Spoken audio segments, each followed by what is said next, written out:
The last days, అంత్య దినముల యందు, చివరి దినముల యందు దేవుడు అంటున్నాడు, నా ఆత్మని మనుషులందరి మీద, సమస్త మనుషుల మీద నేను కుమ్మరిస్తాను అంటున్నాడు. నేను అంటున్నాను ఇది చివరి దినములు, లాస్ట్ డేస్. అప్పుడు యేసు, ఇది ఎవరు చెప్తున్నటువంటి మాట?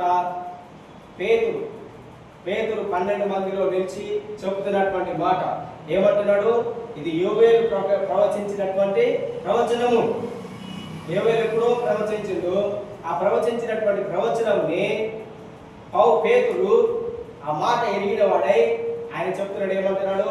ఇదిగో మనుషులందరి మీద, నీ మీద, నా మీద, మీ మీద, మనందరి మీద దేవుడు తన యొక్క ఆత్మను కుమ్మరించడానికి దేవుడు ఇష్టపడుతున్నాడు. ఇది దేవుని యొక్క కార్యము.